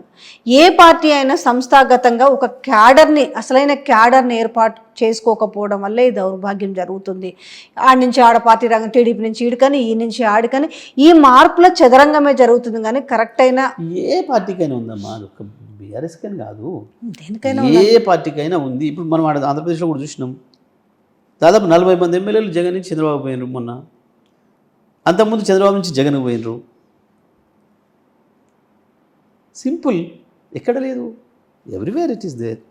భారతదేశంలో అన్ని రాష్ట్రాలలో అన్ని పార్టీలకు ఆ సమస్య ఉంది. ఒకటి, ఒక నాయకుడు నిలబడి ప్రజల్ని నడిపించుకోగలిగితే కింది స్థాయి నాయకులను తయారు చేసుకోవడం పెద్ద సమస్య కాదు. ఈ లక్షణం బీఆర్ఎస్కి ఇవాళ కొత్తగా రాదు కదమ్మా. మీరు వెనక్కిపోయి చూడండి, ఈ పరిస్థితి 10 ఏళ్ల కింద 15 ఏళ్ల కిందనే వచ్చింది బీఆర్ఎస్ పార్టీకి. ఒకసారి 10 మంది ఎమ్మెల్యేలు వెళ్ళిపోయినారు, అయ్యాల కూడా సేమ్ మాట్లాడారు. ఏమని? అయిపోయింది, కథం అయిపోయింది, బీఆర్ఎస్ పని కథం అయిపోయింది, కేసీఆర్ కథమైండు, ఇక తెలంగాణ ఉద్యమం లేదు, ఏది లేదని మాట్లాడినారు. ఒక దశలో బీఆర్ఎస్ని మొత్తమే ఓన్ చేసుకుంటామని చెప్పి ప్రయత్నం చేసిండు రాజశేఖర రెడ్డి లాంటి వాళ్ళు. ఏం జరిగింది? వచ్చిండు కదా కేసీఆర్, తిరిగి నిలబడ్డాడు, రాష్ట్రం తెచ్చిండు. ఇవన్నీ ఉన్నాయి, ప్రతి పార్టీకి ఎదురే ఇష్యూస్ అవి. ఒక 4 నాయకులు పోయినంత మాత్రాన ఏదో అయిపోతుంది, ఇక ఈ పార్టీ కర్మరం అయిపోతుంది. అయితే మీకు చెప్తా ఇక్కడ ఏంది, కేసీఆర్ అంతర్ధానం అయిపోతే బాగుండు, ఉన్నట్టు కేసీఆర్ అదృశ్యం అయిపోతే బాగుండు అని కోరుకునే వాళ్ళు కొంతమంది ఉన్నారు. వాళ్ళు ఇవి సృష్టిస్తారు, ఇవి రాస్తారు, ఇవి ప్రచారం చేస్తారు. దురదృష్టవశాత్తు మాకు కొంచెం ఎక్కువ ఉంటుంది శత్రువులు కేసీఆర్, బీఆర్ఎస్ పార్టీకి. ఎందుకు ఉంటారు అని అంటే, ఆయన ఒక లక్ష్యాన్ని సాధించిండు, ఒకటి అనుకోని, ఆంధ్రప్రదేశ్ నుంచి తెలంగాణ వేరు చేయాలి అని అనుకొని కొట్లాడి తెచ్చిండు, వేరు చేసిండు. అరే మేము తినేది మాకు లేకుండా చేసిండు, పుక్కడి తినేదాన్ని లేకుండా చేసిండు అన్న శత్రువులు ఒకవైపు ఉన్నారు. ఇంకొక వైపు ఇక తెచ్చిండు రాష్ట్రం ఎట్లయితే ఏంది, మనం గుంజుకొని తిందాం, అన్ని ప్రజలకు పంచి పెడుతున్నాడు ఈయన, మనం గుంజుకొని తిందామన్న శత్రువులు కొంతమంది ఉన్నారు. ఇవాళ వాళ్ళు కలిసి పనిచేస్తున్నారు, వీళ్ళకి వాళ్ళ మద్దతు ఉంది బయట నుంచి. అది మీడియాలో ఎక్కువ ఉంది. మన దురదృష్టం ఏంటంటే తెలంగాణలో, హైదరాబాద్లో ఉన్న మీడియా సంస్థలు కూడా ఎక్కువ మంది వాళ్ళే ఉన్నారు. ఎవరు? కేసీఆర్ శత్రువులు. ఈ కేసీఆర్ మాయమైపోతే బాగుండని కోరుకుంటున్న వాళ్ళు ఎక్కువ అందులో ఉన్నారు. సో దానివల్ల ఈ ప్రచారాలు ఎక్కువ జరుగుతాయి. కానీ వీళ్ళు ఎన్ని శాపనార్థాలు పెడితే కేసీఆర్ ఇంకా అంతకంటే ఎక్కువ బలంగా తయారవుతారు. గదే జరుగుతుంది రేపు. సరే, మళ్ళీ బ్రహ్మాండమైన మెజారిటీతో విజయంతో మీరు 2028లో వస్తారంటారు. కేసీఆర్ గారిని ఇప్పుడే కోరుకుంటున్నాం. మీరు పోయి అడుగుండి, అన్న పోయి అడుగుండి. వాస్తవమే ఉన్నారు, అది కొంత ఉంది, లేదని మనం తోసిపుచ్చలేము. అరే ఇట్లా ఉంటుంది అనుకోలేదు అనుకున్నారు. మొదలుగా అనేలేదు ఇంకా కథ, 6 నెలల్లోనే అప్పుడే మొదలైంది. అయిపోయి నేను నిరుద్యోగులు ఆల్రెడీ అడుగుతున్నారు. రోడ్లు ఎక్కినారు. ఇంకొక 6 నెలల్లో చూడండి కేసీఆర్ గారు దేవులాడుకుంటూ వస్తారు ప్రజలు. చివరికి ఒక ప్రశ్న, మీరు ఇప్పుడు ఈరోజు పోచారం పార్టీ మారుతుంటే బాల్కసుమన్ లాంటి వాళ్ళు ఏదో పలకరిద్దామని ఇంటికి పోతున్న నేపథ్యంలో అరెస్ట్ల పర్వం, ఇంకా మారిన వ్యక్తి గురించి పోయి మాట్లాడి ఆ ఇంటి ముందర పోయి ఏం మాట్లాడాలనుకుంటారు, ఎందుకు అరచ్చ? అంటే నేను చూడలేగానమ్మా, పోతే పిల్లలు కాబట్టి తప్పకుండా అరే పెద్ద మనిషిగా నువ్వు ఉండాలి, ఒక సమాచారం వచ్చిందేమో బతిలాడుకోవడానికి దేనికి పోయింటారు. అన్న పెద్ద మనిషి ఎందుకు పోతావు, నువ్వు చెడ్డపేరు ఎందుకు తెచ్చుకుంటావు ఈ సమయంలో అని మనం పోయినరేమో. మా పార్టీలో ఉన్నాడు కాబట్టి ఆ నిమిషానికి పోవచ్చు, దానికి అరెస్ట్ చేయాల్సిన అవసరం లేదు. దానికి అరెస్ట్ చేయాల్సిన అవసరం ఏం లేదు. వీళ్ళు కొట్టడానికి తిట్టడానికి దాన్ని పోలే కదా. పెద్ద మనిషి కొలీగు, నిన్నటి దాకా ఆయన నాయకత్వంలో ఉన్నాం, ఆయన అనుమతిస్తే సభలో మాట్లాడినాం. స్పీకర్గా వ్యవసాయ శాఖ మంత్రిగా ఉన్నాడు, స్పీకర్గా ఉన్నారు, అందరూ శాసనసభలో ఉన్నాం. ఆ ఇంటిమసి ఉంటుంది కాబట్టి పెద్ద మనిషిగా బతిలాడుకో కాలు పట్టుకొని అడుగుటానికో ఇంకో దానికో పోయింటారు. ఉండని అందరం కలిసి ఉందాం ఎందుకు అని పాపం అలా ఆతృత. అది పార్టీగా మాకు తెలియదు, ఇంకా మాకు ఎవరికి సమాచారం లేదు. కానీ అరెస్ట్ చేసిరు, ఉండొచ్చు పాపం. ఇంకెంతమంది పోవచ్చు, ఇంకో 10 మంది దాకా మారే అవకాశం. అది 10 మంది 20 మంది 5 మంది అని మనం విలీనం ఉంటుందా? పోనీ బీఆర్ఎస్ ఎల్పీ అంటే వాళ్ళు కూడా ఆ రోజు మీరు చేసుకున్నారు కాబట్టి ఈ రోజు మేము చేసుకున్నా కూడా తెలంగాణ సమాజం అంగీకరిస్తుంది, ఎందుకంటే ఆనాడు మొదలు పెట్టిన ఈనాడు మేము కూడా చేయడం తప్పేముంది అనేసి. వాళ్ళకి ఏం జరిగింది మాకేం జరిగింది అదే జరుగుతుంది. Okay, answer simple. చదివితే చరణం తిరిగి వస్తూనే ఉంటుంది. Thank you so much sir. ఎందుకంటే ఇంకా అసలు కాలం చాలా ముందుంది, ఎందుకంటే వ్యతిరేకత ఇప్పుడిప్పుడే మొదలైంది. సో తెలంగాణ సమాజం అంతా గమనిస్తుంది. ఈ రోజున రుణమాఫీ గురించి కావచ్చు, రైతు బంధు గురించి కావచ్చు, సో కండిషన్స్ పెడుతున్న నేపథ్యం కావచ్చు, ఒక వ్యతిరేకత మొదలైంది. సో మీరు ప్రజల్ని ఎంత మేరకు మీరు హక్కును చేర్చుకుంటారు, ఏ రకంగా ప్రజల్లోకి పోతారు అనేది డిపెండ్ అయింది. Thank you so much sir. Thank you very much.